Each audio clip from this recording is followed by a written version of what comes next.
Perhaps the earliest billed black burlesque performer was Aida Overton-Walker, or the Queen of the Cakewalk, who performed her take on the sexy and trendy Salome dance in a packed New York theater in 1912, but she had been performing her take on it since 1905. However, very rarely were black women of the 20th century who performed tantalizing stripteases called burlesque stars. If they were usually a part of burlesque shows featuring white women, like in 2-for-1 black and white reviews, in which there was a white show followed or preceded by an all-black review of women. As years progressed, when troupes would integrate and bring in 1 or 2 black performers, they were publicized as exotics, with producers using descriptors like jungle fever or voodoo mistress on posters and playbills. Frequently, women of color were only booked if they performed acts which reinforced racist stereotypes. Though it was in 1926 that Josephine Baker debuted her Banana Act in Paris to praise and controversy, she had been doing erotic dance nearly nude for around a year at that point. When asked about her performances, she said, "I wasn't really naked, I simply didn't have any clothes on." Back in the States, Time magazine would refer to her as a Negro wench whose dancing and singing might be topped anywhere outside of Paris. Baker never got the kind of fame in America that she had in Paris. In the States, black media and the women themselves were more likely to use the term shake dancers than burlesque performers. Ethel was a shimmying shake dancer in Philadelphia nightclubs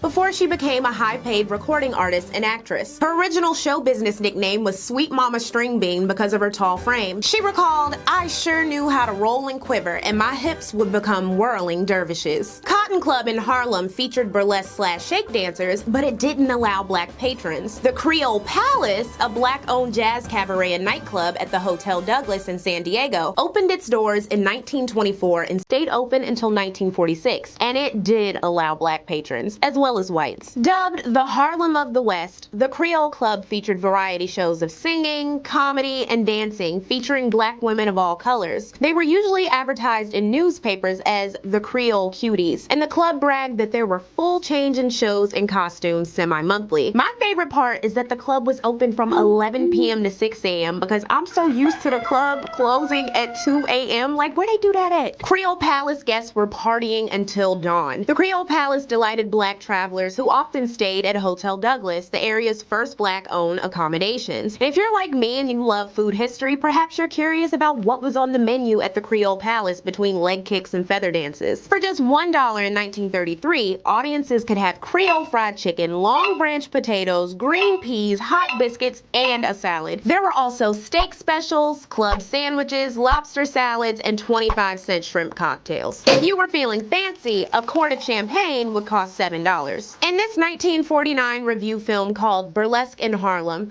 audience members were invited to enjoy the bronze burlesque, featuring singers, comedians, and yes, striptease dancers. Check out Tarza Young shaking her stuff.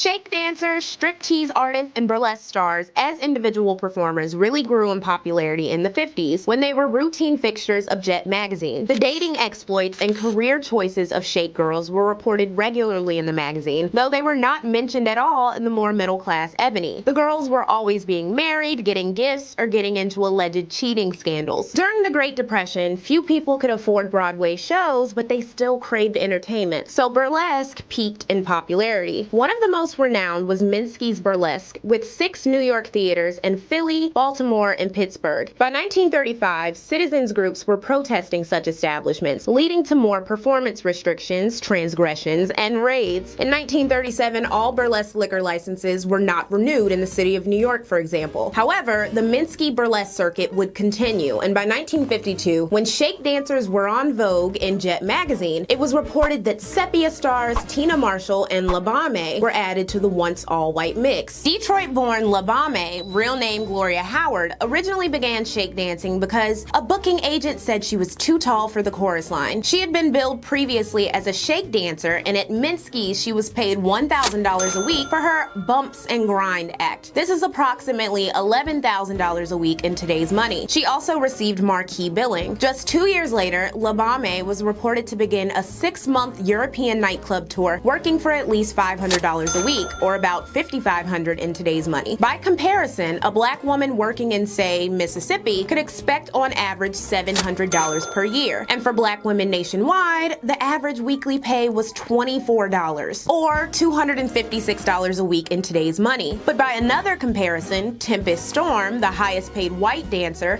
earned around $3,000 a week. In a Tan magazine from September 1953 that I don't have access to, LaBommie wrote an essay answering the question, "Can a girl be good in show business?" On the steamship the Queen Mary on the way to London in 1954, a storm scared passengers so badly that the captain requested LaBommie to perform and put them at ease. Wrote Jet, her torrid, hip-tossing act made everyone forget the storm. While in Europe, LaBommie married a Swedish nightclub owner and businessman and quit burlesque. Like LaBommie, some women use their time in burlesque and shake dancing to move into other realms of entertainment or to meet well-paid husbands. Rose Hardaway was a well-known shake dancer who in the late 40s performed in New York, Paris, and London. In 1952, the Baby Grand Cafe in Harlem offered Rose $1,500 to dance against LaBommie for the title of Shake Dance Queen of 52. LaBommie reportedly won this battle. Rose went on to Paris, where after a rumored near fight with her boss in a club,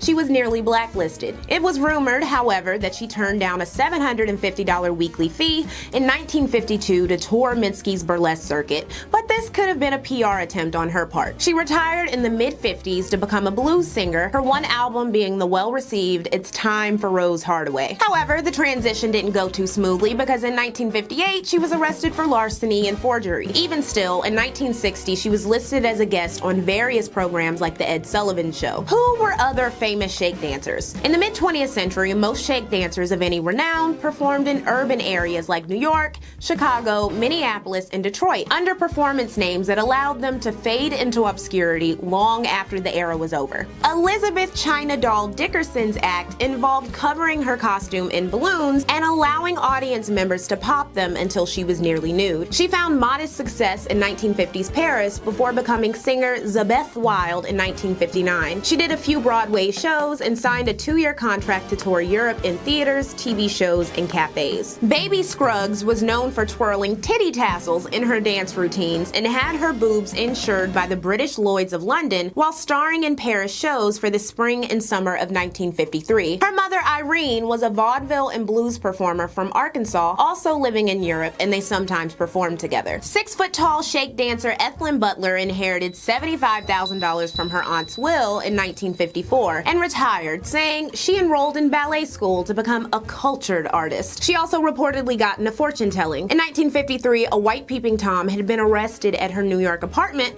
because she caught him watching her while she bathed. Miss Topsy was born Mary Thompson Metcalf in 1941 and went on to be a burlesque star in the late 50s and 60s, traveling to nightclubs in London, Paris, and Asia. Many of the theaters she performed at in America also featured adult movies included with admission. Miss Topsy retired in the 70s. According to a 2021 obituary posted by her family, she broke box office records in a 1960 Tokyo show. Lottie the Body stood out as a shake dancer because she was classically trained and integrated stylistic dance into her routines. She also never got fully nude. Born Lottie Tatum Graves Claiborne, she started her career at the age of 17 as a Lindy Hop dancer. When the Lindy Hop trend died, she found that one of the few professional dance jobs she could get was as an exotic performer. Beginning in San Francisco and eventually settling down in Detroit, she traveled far and wide, even making her way to Cuba. She said, "I was there in Cuba the night that Castro became prime minister, and he spoke all night long, and we stayed in, had a villa down at the Isle of Pines, and we had to stay in the house all night. You couldn't come out, and there was orange juice and bologna sandwiches, those things, and he ran his mouth all night long, all day and all night, nonstop." She also recalled how there was rampant full-service sex work, learning that Cuba was a totally different place from what we think of it today. American men would come down for female prostitutes, wealthy men would also send their wives for male prostitutes. Sometimes the couples would come together. She also said in a 2017 interview, "I was in Maine and I think I was just the only black person they'd ever seen. I was walking down the street and the little children would say, 'Mommy, look at the walking chocolate bar.'" Lottie was known as the Black Gypsy Rose Lee and the Gypsy Rose Lee of Detroit, as she was a fixture at Detroit's Brass Rail Club. Lottie was social with Aretha Franklin, Louis Armstrong, and Billie Holiday. In 1961, she apparently told friends she was moving to Liberia for 2 months to study tribal dances. She was also notably one of the first women to perform with a trans burlesque performer performer, Christine Jorgensen. Lottie would retire in Detroit to become a receptionist and local personality, saying, "When you had to go nude, I stopped. I couldn't deal. The owners would tell you, if you don't take it all off, it's over. And I thought too much of myself." She just recently died in 2020. Lewanda Page, widely known for her role as Aunt Esther on Sanford and Son, was a shake dancer for 4 years who transitioned into doing fire shows as the bronze goddess of fire before settling down as a comedian. She earned $55 a week during her bronze goddess years and toured the US and traveled to Australia, Canada, Lebanon, and the Fiji Islands. She and Fred Sanford grew up together, and I love that Sanford and Son incorporated her past as a burlesque dancer in her actual act in the show. You remember that act you used to do at the church socials and stuff? Oh, you mean when I was the bronze goddess? Yeah, can you still do that act? Yeah, I can do it, but I won't do it for you, you old heathen. I'll be doing it for my church. High glory!